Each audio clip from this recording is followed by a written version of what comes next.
Lapu-Lapu City nagsugod na sa online registration alang sa vaccination sa mga senior citizens. Si Luan Mirundina sa report.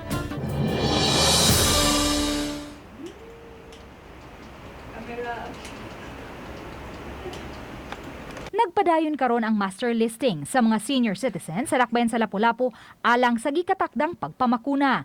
Sa miaging semana pa, nag-apod-apod ang taga City Health Office og hard copy sa registration sa mga senior citizens sa matag barangay.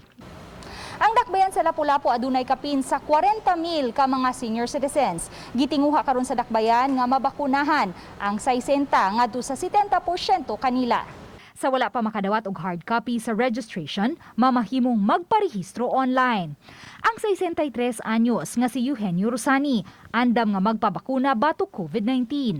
Apan nabalaka ang iyang asawa kay basin may side effects unya kini, kay magpabakuna batok rabies ang iyang bana karong adlaw, kay napaakan kini og iro niadtong Sabado.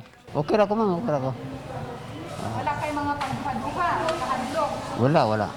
Okay raman ta magpabaksin niya. Nakon ko yan ko kay napamagoy rabies. Kanang injection niya di pa mahuman o Abril pa siguro, May pa mahuman siguro. Ang taga City Health Office mitataw hinuon nga i-screen man ang matag senior citizen aron masuta kung may gihambin ba sila nga laing sakit ug matimbang-timbang kung angayan ba silang bakunahan. Samtang gipahibaw ni Dr. Agnes Cecil Realiza, City Health Officer, nga gikonsiderar nila karon ang duha ka mga venue alang sa vaccination.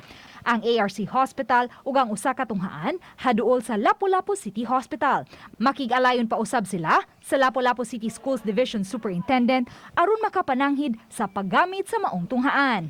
Amo na siyang kanaging planuhon ni May no nga katong mga barangay near to ARC ato na mo ibutan didto.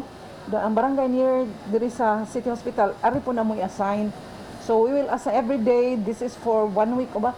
Mo assign ni barangay gyud nga for that time kana nga barangay mo na ilang schedule nga oras. Nagpaabot pa hinuon ang City Health Office sa supply sa COVID-19 vaccine alang sa mga senior citizens sa dakbayan. Uban ni Marlon Melgazo, Luan Mirundina, Balitang Bisdak.